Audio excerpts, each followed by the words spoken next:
Olá, Olá, tudo bem? tudo bem, e você? Tudo jóia. E você, como que tá? Tudo bem também. Acho, acho que ficou meio alto o meu improviso aqui. Beleza.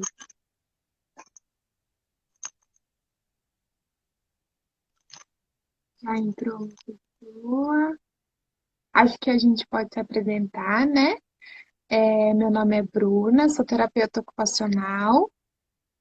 É, eu sou parceira do Florescer já faz alguns anos, como estagiária, e agora eu sou também como terapeuta ocupacional. E hoje a gente vai falar um pouquinho sobre os impactos da pandemia na aprendizagem. A gente está com a Ariane aqui, se você quiser se apresentar também. Oi, eu sou a Ariane. Comecei no Instituto Florescer há pouco tempo, né? Eu sou profissional da educação há bastante tempo e a gente sempre vai galgando novos caminhos e fazendo novas descobertas. E então comecei por esse lado um pouquinho mais do particular, da psicopedagogia. Eu tenho um gato, ele acabou de derrubar uma coisa aqui, acho que deu para ouvir, né? Ah, normal, normal. Eu também Ok, vou pedir desculpas porque eu tenho um vizinho que também começou a trabalhar com uma furadeira agora há pouco. Então, ok. levarem Ela algum barulho, derrubou não uma estranho. mesinha de lateral ali em cima do potinho de ração dela e fez um barulhão. Ok, pode continuar se apresentando. Então, eu trabalho como psicopedagoga no sistema público, né? Então, agora é um desafio pensar nisso enquanto um caminho autônomo, né? Porque a gente pensar em estar atuando com esta autonomia e parceria é uma nova experiência, né? Então, aceitando sempre novos desafios, né, Bruna? E na verdade tudo mudou, né? Do ano passado para Tudo. tudo mudou com relacionado à educação. Eu acho que em todos os níveis, né? Desde lá do comecinho até o mais alto, assim, né? Que eu, na minha universidade, terminei a faculdade faz pouco tempo e mudou tudo, as aulas continuam sendo remotas na universidade. Algumas matérias que eram presenciais mesmo nem voltaram ainda pro online, então tudo mudou, né? Tá todo mundo tendo que se adequar ao novo cenário.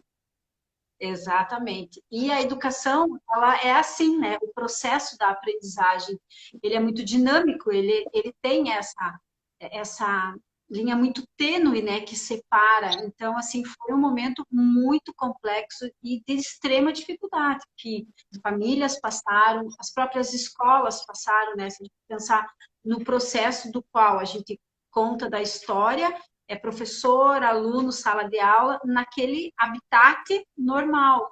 E com a pandemia, isso realmente virou de uma maneira assim que todo mundo teve, como você mesmo falou, se reinventar, né? Se redescobrir. Até é das questões que eu coloquei aqui na minha colinha, que desse momento da pandemia, a gente tem um novo que precisamos nos reinventar, repensar, refazer, ressignificar, reconstruir, remodelar. Quer dizer, tudo precisa ser revisto.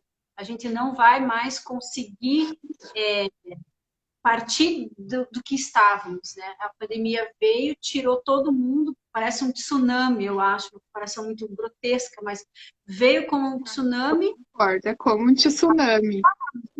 Tem que pensar como daqui para frente fazer esse ressignificar da situação, da aprendizagem e do próprio dia a dia, né? Quer seja no contexto familiar, social, que está gerando essa questão da pandemia ainda até hoje, né, Bruno?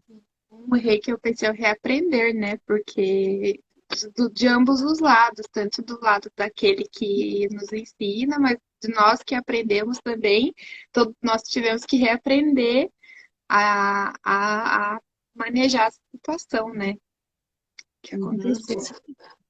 com certeza. Até porque a gente tem aprendido e tem lido muito sobre isso. Não tem nenhum estudo hoje que está muito certo e fechado sobre essas consequências, a consequência da pandemia no processo. A gente sabe que para o sistema público a situação é um pouco mais complexa diante da dimensão que se tem, mas que a gente vai recuperar isso a longo prazo. Então, esse reaprender vai ser mútuo. Não tem mais uma hierarquia, eu só ensino e você só aprende. Na verdade, o processo deveria ser sempre mútuo, né? Esse ensinar e aprender. E a pandemia veio realmente para nos tirar da zona de conforto em alguns momentos, para fazer esse movimento, né? Que, como a gente sempre fala, você criticar o que está longe é fácil, agora você estar vivenciando alguns contextos, como a gente ouve muita crítica, né, do processo, como é difícil minha criança aprender, por que minha criança não aprende?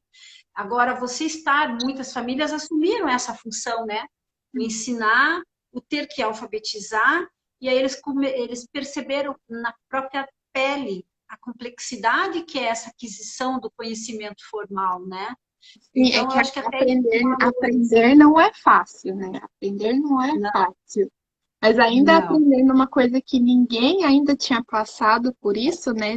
De uma forma remota, ou com a família mais ativa no processo, pode trazer um pouco mais de dificuldade do que já é difícil de aprender coisas novas, etc. exato.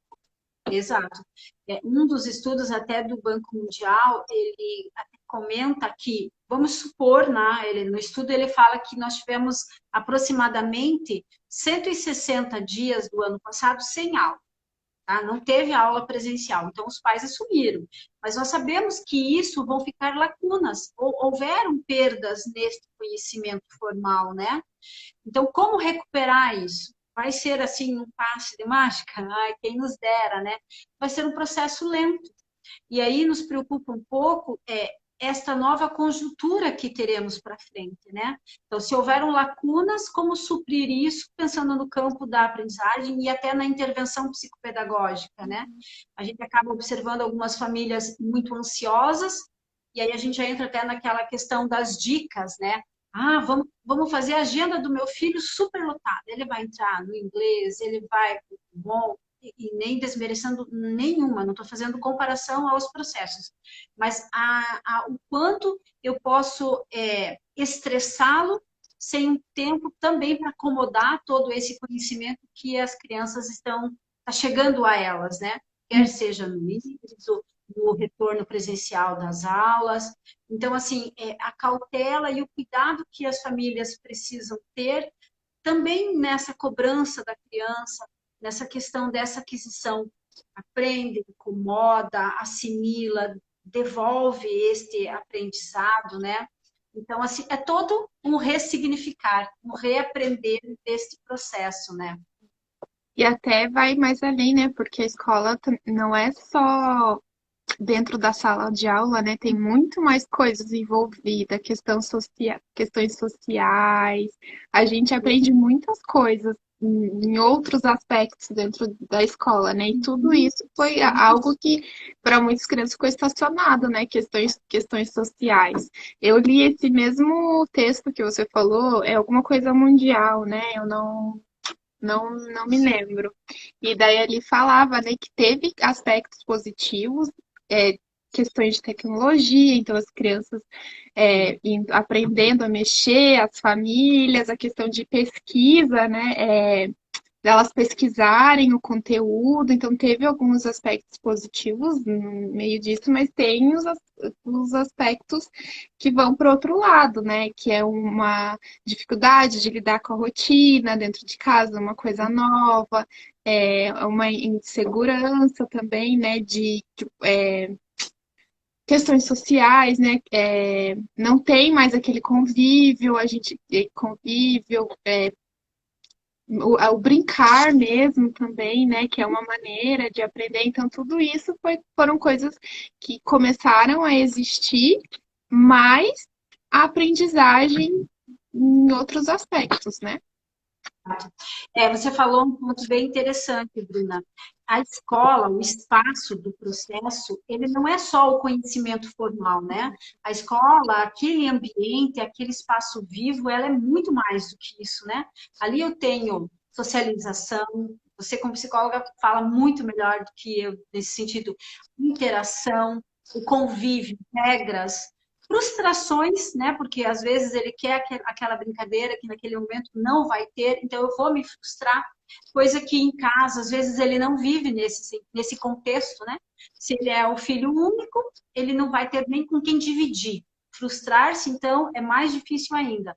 Então, essa ausência desse espaço da escola, ele gerou, como a gente já comentou, mais uma lacuna daquelas perdas que a criança teve durante esses quase 2 anos, digamos, de pandemia.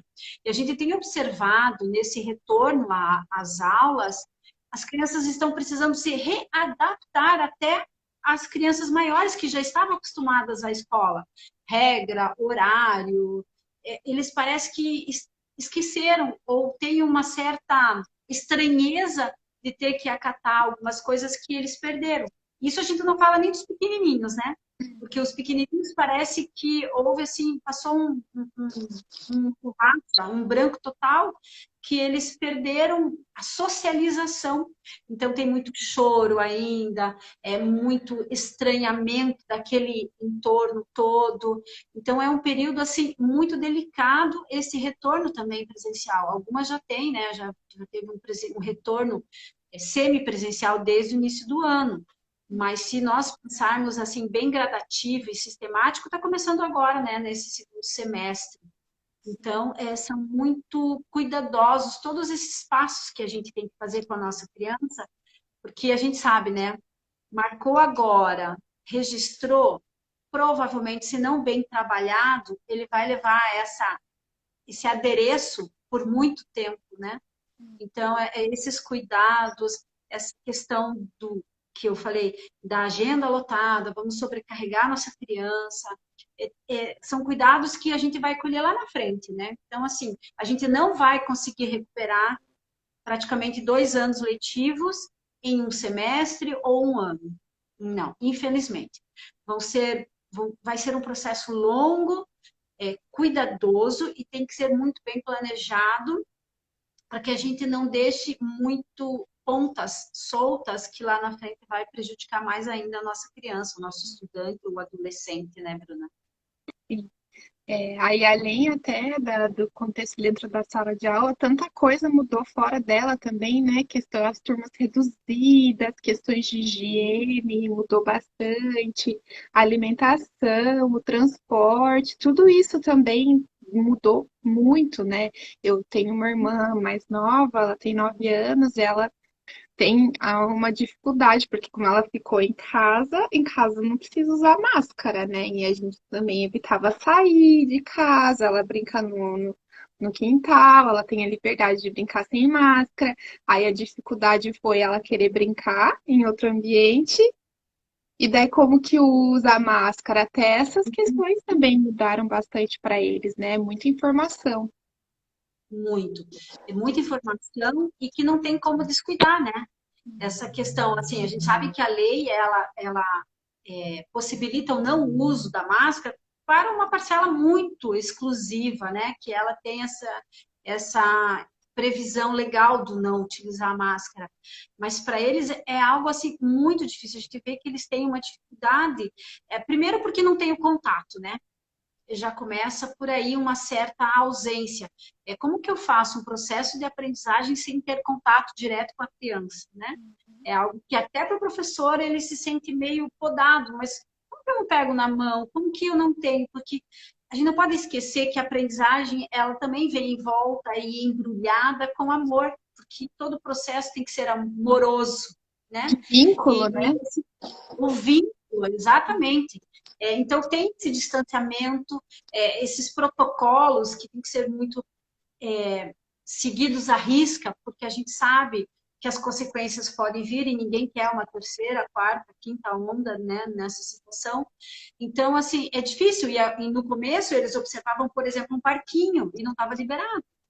Mas como eu não posso ir ali se eu estou vendo? Então, assim, claro, eles têm total clareza e compreendem muito bem, né, essa questão das proibições e o porquê, mas é difícil. A gente tem observado, assim, que eles têm se sentido muito angustiados. apreensivos, e alguns, assim, a gente observa, sabe aquele medinho latente, né? Será que eu estou voltando e que vai ficar tudo bem? Porque houveram perdas na família, né? Então, assim, o luto é algo que a gente também tem observado muito forte em algumas crianças que chegaram a perder o pai, o padrasto, vó, que era a pessoa significativa, né? A referência, porque hoje a gente sabe que pai e mãe trabalham, às vezes é a avó que assume a responsabilidade. Sim, até essa lacuna que ficou dentro da família está sendo visualizado no processo da aprendizagem, né, Bruna? Que é algo muito triste e que não tem como você ignorar a situação dessa criança no contexto, né? Uma coisa também que eu estava lendo nesse mesmo, que eu li nesse mesmo texto que você, é a questão, tipo, que esses impactos que a gente está conversando, ele tem dimensões diferentes para dependendo da população que a gente está conversando, né? Então, Uhum. uma população de maior vulnerabilidade foi muito mais afetada, né? Tem até uma questão de evasão escolar também que aconteceu e está acontecendo, já tem alguns números, né? De pessoas que não conseguiram acompanhar e acabaram, a família acabaram não tendo a evasão, né, do contexto. E eu vi hoje também uma questão que estava em torno de 4 milhões de crianças da faixa etária, vamos supor, do obrigatório, né? Dos 6 aos 18 anos, do médio, 4 milhões evadiram da escola. A gente está falando de uma porcentagem muito alta, É muito. muito alta. Aí pode ser por não ter um computador para acompanhar as aulas online, não ter o acesso à internet, a extrema pobreza, a fome, que é algo que hoje a gente não pode, quanto que não está vendo, né? E tudo isso interfere diretamente aonde? Nas nossas crianças. Sim. Como é que uma criança que está lá sem a internet ou com fome vai aprender? Né? Então, isso também gerou uma outra situação que vai um processo longo para a gente recuperar. Isso também, creio que um outro estudo que eu estava lendo, para a gente tentar suprir todas essas parcelas que ficaram defasadas, em torno de 10 anos para toda a população. 10 anos é muito tempo. Se eu estou falando hoje de uma criança que estava, supondo, no terceiro ano com os 9, eu estou falando 10, ela vai estar com 19 anos. É bastante. Pense. É muito. Quando eu Uhum. penso, porque o número ele é engraçado, o número ele é frio, ele é exato. Mas quando eu transponho esse número e penso numa pessoa, nossa, mas ele é tão pequenininho. Ah, ele vai esperar, ele só tem 7. Mas se todo esse processo vai ser moroso, ele vai estar, ao término de recuperar, segundo o estudo, ele vai ter 17 anos. Ele vai estar fazendo um vestibular, se tudo correr bem, né? Que ele Uhum. consiga suprir as lacunas que ficaram, se reerguer em questão econômica, familiar, para prestar um vestibular e poder ter lá na frente uma profissão, algumas coisas que a gente sabe que todo mundo almeja, né? Se for pensar até num contexto de não pandemia, já havia questões, né, para a pessoa terminar a escola e conseguir acesso ao ensino superior. Já haviam questões. Agora, essa distância entre uma coisa e outra ficou muito maior, né? Discrepância, né, entre uma e uma coisa e outra. Então, uma das coisas que eu estava vendo lá nesse estudo que você citou.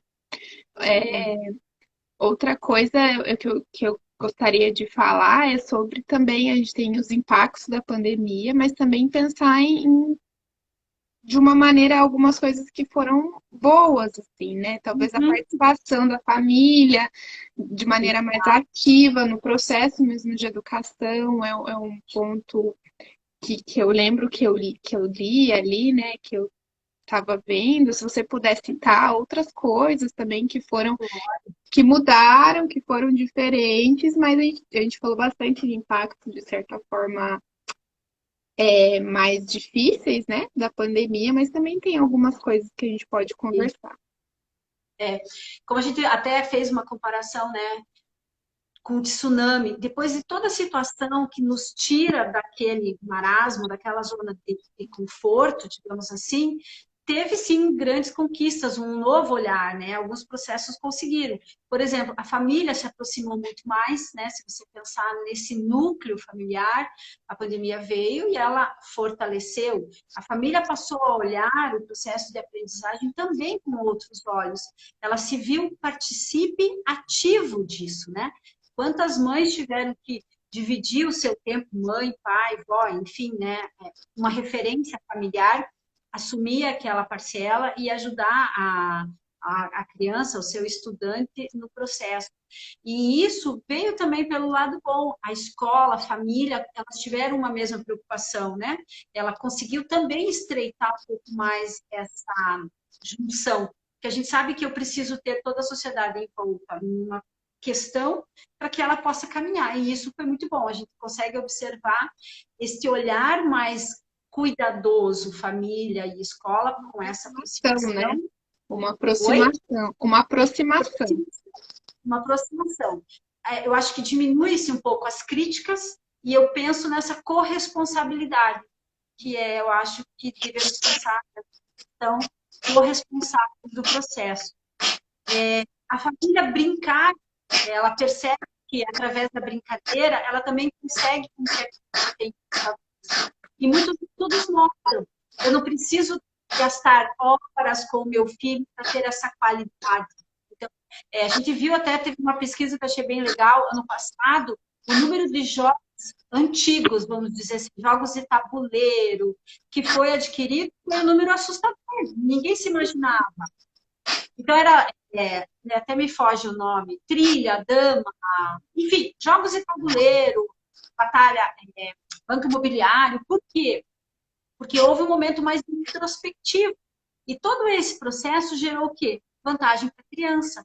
Essa aproximação também desencadeia o lado bom, né? Houve grandes avanços. Eu não me recordo esse número, mas era um número assim muito significativo da questão dos jogos. E a gente sabe o quanto o jogo para a criança é ótimo, Sim, o achei quanto super ele interessante aproxima. isso. Uhum. Então, assim, são avanços que essas crianças que têm esse acesso, que têm essa facilidade, eles tiveram um ganho fenomenal, né? Que o tempo com o pai, com a mãe, com essa pessoa referência, é insubstituível, né? Então, é muito bom você pensar por esse lado. Houve, sim, um lado triste, mas teve os lados que houveram melhoras e que tiveram grandes avanços.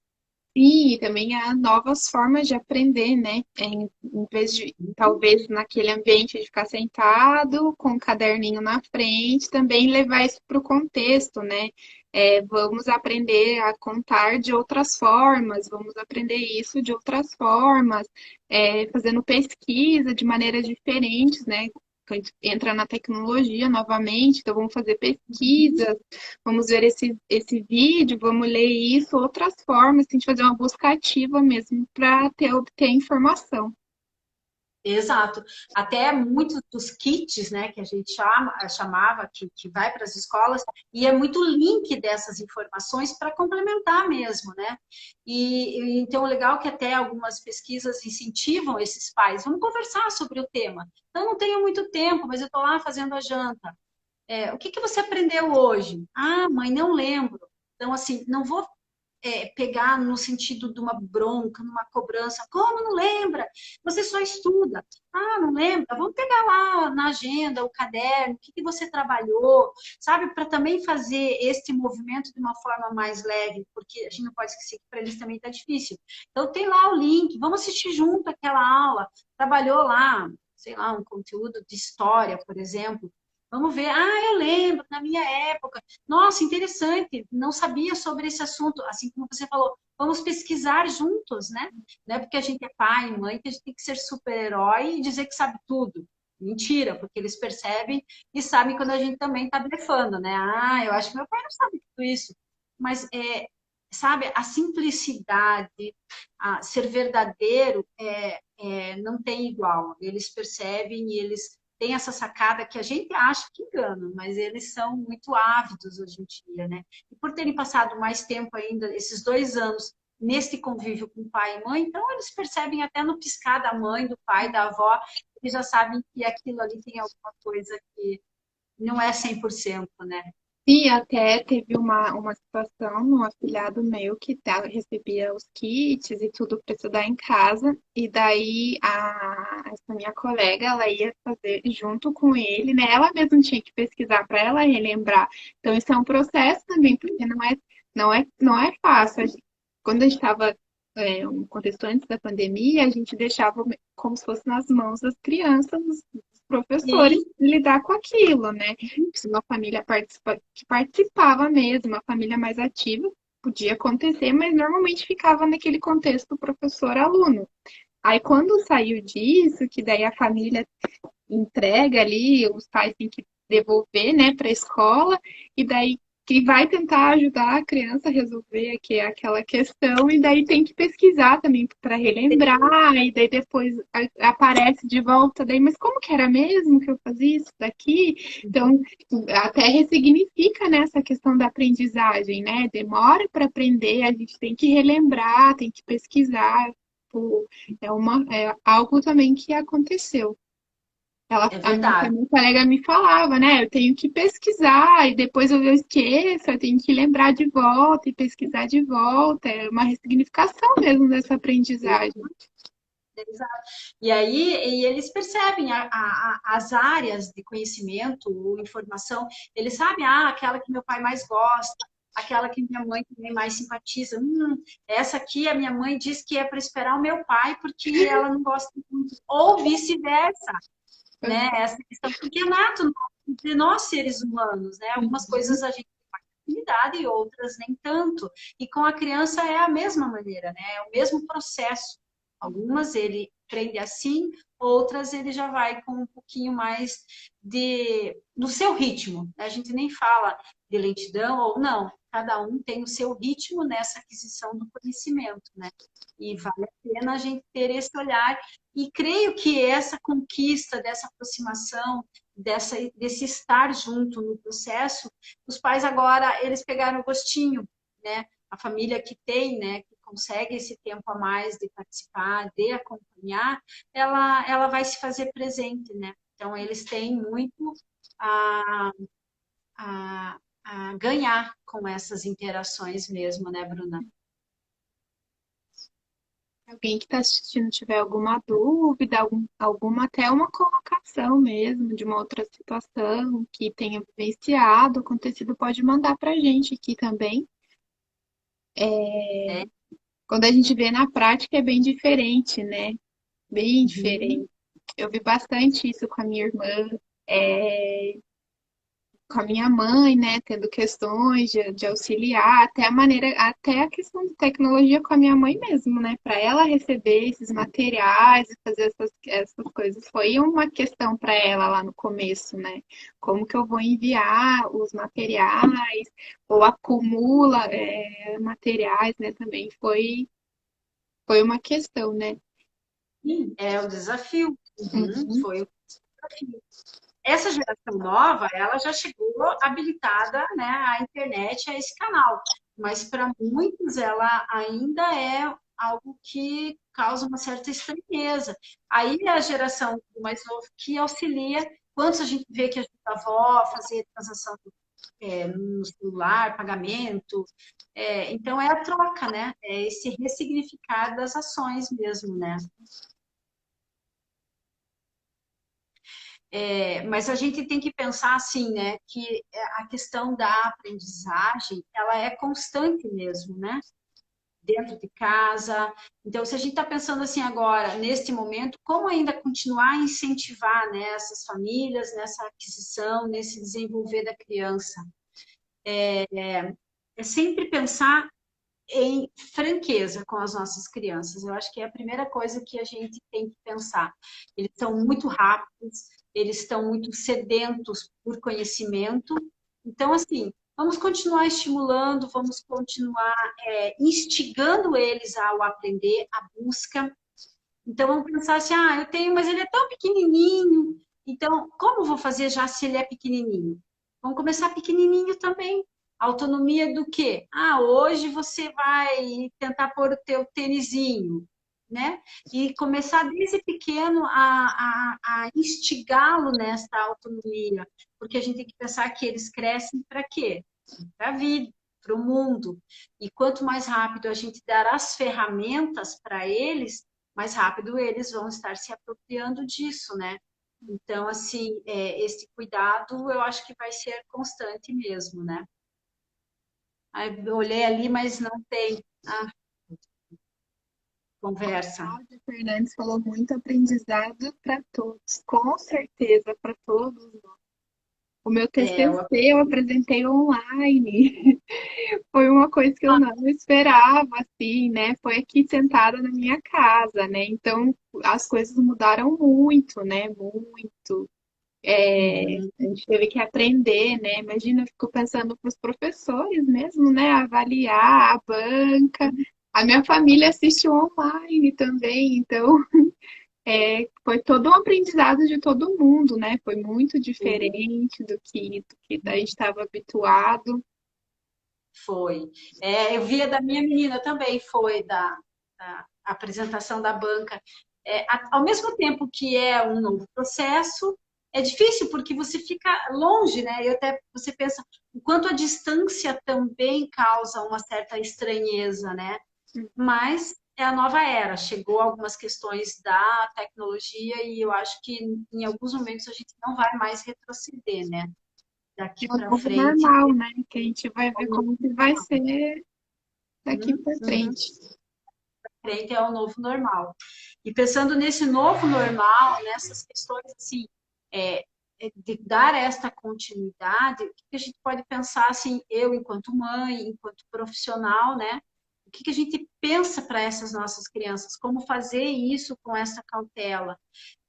As rotinas vão ter que continuar existindo, que são questões que a gente não vai poder fugir delas, né? Que sejam claras, que sejam precisas, que sejam objetivas. Por exemplo, assim, tem que estudar 2 horas por dia, mas eu tenho alguém que possa, né, nessa nova rotina, acompanhar essas 2 horas, a criança vai ficar com quem? Como ela vai fazer essas atividades? Então, essas rotinas claras e esses combinados claros também com a criança, né? Aquilo que eu já falei, não sobrecarregá-los com atividade extracurricular, dar esse tempo para a criança, para que ela absorva e que ela também tenha esse tempo para poder brincar. A gente não pode esquecer que a brincadeira ela é um grande aprendizado, né? A gente pensa que a criança, por exemplo, no recreio ela só está brincando. Não, no recreio ela também está aprendendo. Aprendendo a dividir, a ser solidário, a ter empatia, né? Enfim, todos os valores que a gente precisa para aquele cidadão que nós queremos daqui para frente, né? O planejamento, né? Eu tenho que ter essa conversa com a escola onde minha criança está. Qual é esse planejamento? Como vai ficar esse processo, né? Então, fez um diagnóstico, a minha criança está no nível tal, como eu vou fazer neste processo para que a criança consiga suprir essas questões da aprendizagem desse pós-pandemia. Isso pensando, formatizando e tentando amarrar, né, enquanto dicas, né, para essa questão do processo da aprendizagem. Uma outra coisa que é muito interessante para essas famílias estarem aproveitando, agora vem feriado e a gente ainda não tem saído muito, né? Aproveitar e brincar muito com as nossas crianças. Uma coisa que eles adoram, teatro, e que é Uhum. algo tão simples que a gente pode trabalhar com eles em casa, né? Por que o teatro? Um exemplo, né, bem simples. O que o teatro pode propiciar? Memorização, oralidade, expressão, comunicação, né, desenvoltura. Eu li uma historinha, vamos representar? Ou você quer criar uma história? Então, de um ato tão simples, quantas coisas a gente pode levá-lo a desenvolver. E uma outra coisa que é fenomenal é o envolvimento que eu tenho com a minha família, né? Eu posso, será que ter uma amiguinha, alguém que mora no prédio? Aí são questões que a família vai ter que chegar nesse consenso e ver se já está aberta a esse tipo ou restrito só a ela. Mas essas ações em conjunto vão fazer assim uma grande diferença e que é algo que é simples, né? Se você pensar quantos já brincaram de teatro e que nem imaginam que estariam fazendo. Vamos trabalhar com número, vamos brincar, instigá-los a contar. Ah, conta para mim, desde pequenininho, quantos dedos você acha que tem aqui? Por quê? Porque tudo isso começa a trabalhar com as habilidades que ele vai necessitar lá na frente, está trabalhando de uma maneira lúdica, mas que está estimulando essas habilidades para o processo formal mesmo, e até reforçando, às vezes, o que a escola, né, enfim, as atividades que ele vem e que tem que estar concretizando, né, nesse caso. Aprender brincando é um recurso, né?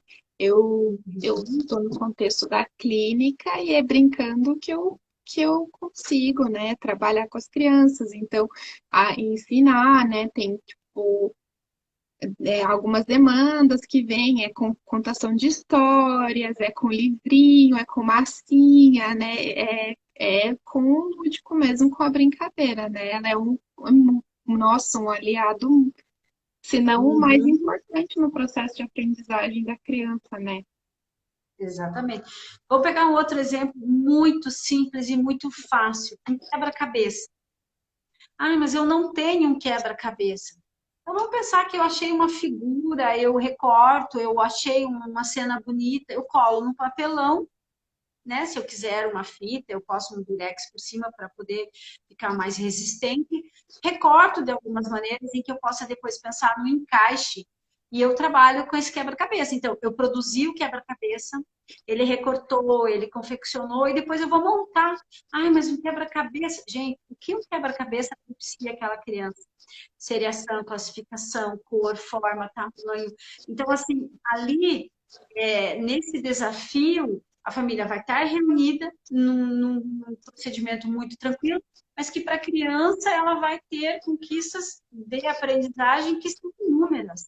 E no mecanismo que ela mesma pode até dar para ela fazer. Não preciso nem comprar, né? A gente pode Sim, também começar, a gente já falou lá do reinventar, ressignificar, a gente vai recriar também essas questões, né? Vamos trabalhar contagem, vamos separar botões. Qual é a avó que não deve ter uma caixa ou um potinho? Eu tenho vários potinhos lá, a gente tem de botãozinho, tampinha, sabe? Várias coisas que a gente pode estar estimulando e que a gente também sabe que não vai ter nenhum custo, né? uhum, A gente consegue, de uma maneira também fácil, fazer com que ele possa criar. Pense, eu sei, porque a gente já vivenciou isso, né? Ele produz o seu quebra-cabeça, ele monta e ele ainda leva para casa. Então, a criança em casa, ela faz o mesmo. E o orgulho de mostrar para a mãe, olha, foi eu que fiz, vamos jogar comigo? Você uhum. vem montar comigo hoje? Então, ele é um outro mecanismo que é muito fácil e que tem lá inúmeras habilidades que essa criança tem a ganhar junto com o contato, além do contato familiar, né, no processo da aprendizagem. E que isso só veio para fortalecer também pós esse momento difícil da pandemia que a gente está falando tanto, né, Bruna? Com certeza. Eu aqui pelo Florescer mesmo, eu fiz uma oficina de massinha terapêutica e participaram Hum, crianças online, né? Então eu nunca tinha feito massinha caseira. E eu achei muito fácil de fazer, né? Vai 3 ingredientes, assim, as crianças super se divertindo, fazendo, montando coisas, a família participando, assim, foi bem legal, né? Para eles nossa, é muito legal, assim, estar participando aham. daquela atividade. Não tem preço, né? Não tem Uhum. preço. É como se tivesse assim algo, meu Deus, é surreal para eles, né? Eles ficam apaixonados pela fazer sua massinha e depois poder brincar, né? É muito bom mesmo, é muito bom. E outra coisa que a gente tem que pensar é leitura, né? Vamos pensar assim, como eu vou incentivar essa? Ah, mas ele é tão pequenininho. Mas eu posso pensar em livrinhos. Tem hoje, a gente pensa, né? O sebo, por exemplo. Lá tem livrinhos de R$ 2, tem livros muito bons. Então, também se eu tenho um meio que propicia, que facilita, eu vou criar leitores. Quanto mais leitores, mais desenvolvimento a gente sabe que eu vou ter lá na frente, né? Então, a gente tem que pensar nessas questões hoje, tudo aquilo que eles vão adquirir agora, e que lá na frente tem um retorno inestimável. Eu vou pegar um exemplo, né? Lá vem a gente, não vamos falar de filho, né? As minhas meninas sempre adoravam ler. Às vezes eu pensava, meu Deus, que ela não me peça mais livro esse mês. Eu chegou uma época que eu colocava cota. Para cada uma, é 2, é 3, dependendo do valor. Mas por quê? Porque a gente começou desde pequenininho, né? Desde pequenininho você foi estudando, você foi lendo. E aí, uma das minhas meninas chegou uma época que ela tinha lá quantos ela lê, quantos livros ela lia no ano. Ela chegou a ler 580 livros no ano. Para mim, aquilo, Uau! nossa, você leu tudo isso? Li, mãe. Li tudo isso. Eu peguei não sei aonde, eu baixei não sei o quê. Então, assim, você sabe, eu vejo que todo o tempo que ela tinha, ela estava lendo. Então, são hábitos simples que se formou desde pequeno, né? E a gente sabe que o leitor tem uma criticidade que é algo muito bom e importante, né? Principalmente nos dias atuais, né? Então, E para a criança que ainda não lê, tem a criatividade que pode ser trabalhada, né? Inventar uma história através das figuras, isso também é aprender e exercitar várias coisas, né? exato, exatamente, é bem isso. Então, e tem a tal da tempestade de ideias, né, que é muito famoso. Vamos falar um tema X, vamos falar sobre a importância da casa, algo muito simples. A casa é para segurança, a casa é para não se molhar. Então, assim, é uma maneira tranquila, né, e que faz a criança pensar rápido, né? Mas para que serve isso? Para que serve aquilo? Então, assim, não exige nada, desenvolve várias habilidades, oralidade, pensamento, agilidade, e faz com que eles tenham essa prontidão para poder dar a resposta. E é algo que a mãe está lá lavando roupa, o pai está cortando a grama, ele pode estar junto. Enfim, a gente consegue pensar nesse contexto sem exigir nada, né? Não é nada que o pai ou a mãe tenha que parar e ficar ali. Só que um detalhe, Bruna, que eu li também, né? A gente vive nessas questões do ler. Quando a gente está com a nossa criança, a gente tem que estar por inteiro, né? Eu não posso estar aqui com você e ficar olhando no meu relógio. Tá, vamos lá. Você não está percebendo o que eu falei. Ou olhando o celular? Não. Se eu vou ficar meia hora, é meia hora por inteiro. Se eu vou ficar 10 minutos, que sejam 10 minutos por inteiro. Até porque, hoje ainda minha filha me contou uma situação, mas eu estava com a cabeça em outra. Aí ela falou, o que que é? Viu como você não estava me ouvindo? Daí eu pensei comigo, não, mas eu estava ouvindo. Daí eu disse, não, mas só me fale uma palavra. Era aquilo. Não, é isso, isso, isso, isso. Viu como eu escutei? Mas por quê? Porque a cabeça da gente, a gente não consegue pensar e ficar focado em uma coisa, né? Uhum. Você está ouvindo, mas às vezes você está pensando. Então, a gente tem que ter este cuidado também com as nossas crianças. E não importa a idade. Eu posso estar falando do pequenininho, de 4, 3 anos, ou eu posso estar falando de um adolescente de 18 ou já de um jovem com 22.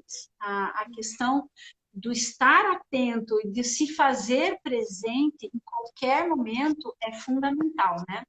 Principalmente se eu estou falando de aprendizagem ou até de afetividade. É só levar um exemplo, né, nas nossas próprias relações mesmo, né? Se a gente está conversando com uma pessoa, a gente quer estar sendo ouvido, né? Eu tenho exemplo aqui, né? Meu marido está fazendo home office. Às vezes eu vou falar com ele, ele está mexendo no computador. Daí eu começo a falar, não, você está me ouvindo mesmo? Daí eu fico esperando para ver se ele olha para mim e daí eu tenho certeza que ele está me ouvindo. Então a gente gosta disso, né? É só levar, todo mundo gosta, né? Que o outro preste atenção, que fique atento ao que a gente está falando. Então imagine um pequeno, Uhum. né? E para ele fica se sentindo um reizinho, se o pai realmente, pai, mãe, quando a gente fala na figura paterna ou materna, é alguém que faz esse papel, a avó, uma tia, uma madrinha, ou uma irmã mais velha, né? Enfim, mas bem mesmo, bem isso que você falou, se fazer presente de corpo e alma, né? Não é só estar ali, mas a cabeça, lá e agora e a conta e não sei o que. Não, não adianta, porque isso não vai ter a qualidade que a gente precisa, né?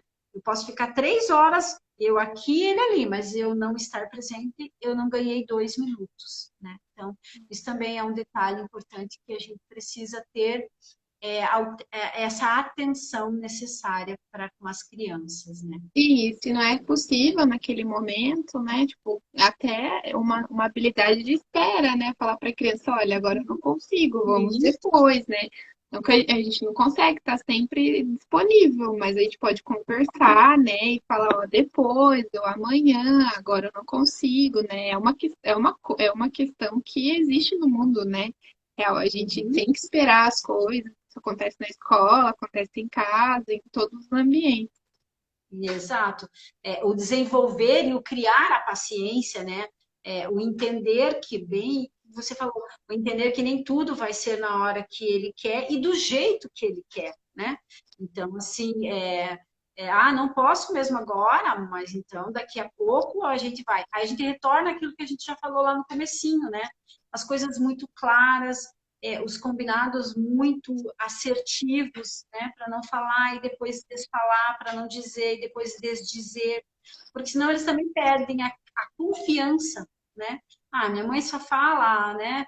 Meu pai só diz que isso, mas as coisas nunca acontecem. Porque aí a gente vai pensar o quê? Eu crio os obstáculos, né? Daí a gente vai consolidando esses obstáculos que daí começam a dificultar, e aí a gente tem que ter todo um cuidado para dissolver isso, para que ele consiga, né, dar continuidade nesse processo da aprendizagem. Então, são fatos e às vezes situações corriqueiras e pequenas que a gente não observa nesse traquejo do dia a dia, mas que requer esse olhar atencioso. E a gente, enquanto pai, mãe ou responsável, infelizmente recai 99% de toda essa responsabilidade em nós, né? Então, assim, a gente tem que ser cuidadoso, zeloso, porque a gente vai colher o bom e às vezes o não tão bom quanto a gente espera, né? A gente também cria expectativas em cima disso tudo, né, Bruna? A gente vai caminhando, acho, para o fim da live, né? Se alguém tiver alguma questão, alguma colocação, pode estar falando aqui que a gente vai dar uma lida. Foi muito legal conversar com você, Ariane. Eu gostei bastante. É muito importante, né? Eu acho que essa questão dos impactos é uma coisa que não acabou. A gente vai, como você falou, a gente vai continuar sentindo isso por um bom tempo ainda. Até você usou até números, né? Por um longo tempo a Assustadores. gente vai sentir esses impactos. E acho que a gente pode tentar dar o nosso melhor, né? De qualquer maneira, não tem o que fazer, né? Acontece como ver o tsunami veio, né? E a gente vai ter que lidar com tudo que ficou pra gente agora, né? Lidar com esse novo normal, questão, ela entrou tanto a tecnologia, questão de outras formas de aprendizado, a participação da família, são todas coisas que a gente vai lidando agora com o tempo. Eu não sei se você Exatamente. quiser falar mais alguma coisa no encerramento. Não tem uma receita pronta, né, Bruna? Eu acho que sim, Uhum. tudo vai ter que ser com muita amorosidade, com muito respeito, com muita limitação, porque a gente somos limitados nesse sentido, né? Infelizmente, os números não são assim aquilo que a gente esperava, mas são reais. São processos longos, porque nós lidamos com o humano, né? A gente lida com a essência, a aprendizagem, o desenvolvimento dessa criança. Então, assim, mas eu acredito que a gente vai dar conta sim. A gente Uhum. vai. O ser humano é algo assim maravilhoso, né? É desafiador, mas com cautela, né? E foi muito legal. Eu estava bem ansiosa, né? Porque assim, você faz um roteiro, você escreve mil coisas, depois você fica olhando, nossa, eu não falei nada do que estava no papel. Acaba fluindo, né? A conversa, acaba fluindo. Você só tem ansioso. Olha, se nós que somos adultas, eu estava extremamente ansiosa. Quando começou 6 e pouco, eu falei, meu Deus, por que que eu entrei nisso, né? A gente fica com essa autocobrança, porque eu não sei o que eu vou falar. Você imagina em outros contextos como que deve estar toda a sociedade, todas as pessoas hoje em dia, né? Sim, Então, é algo novo, né? Algo novo sempre causa uma ansiedade, é para todo mundo, para nós, para as crianças, para todo mundo. É Se isso. fosse presencial, era tão fácil, porque você está ali perto, você está interagindo, mas daí você aqui tão distante, você se olhando, aí você só vê os seus defeitos, né? Você fica se olhando ali. Tá certo. Mas espero Obrigada, que tenha meninas, que sido estão muito legal. falando. A Cláudia falou que foi agradável, foi bem legal. É, a Mais Tita também. Sim, muito obrigada por ficarem aqui com a gente até o final. E é isso. Uma boa noite para vocês. boa noite. Boa noite, Carol. Obrigado, viu? Obrigada, A live bem vai feliz. ficar salva também, se vocês quiserem enviá-la para alguém pelo Instagram, atrás também no YouTube do Florescer, fica lá salvo, tá bom? Um Ok. abraço para todo mundo, um beijo, tchau, tchau. Um abraço, beijo, tchau. Obrigada. Imagina, Beijo, Bruno. Obrigada. de nada.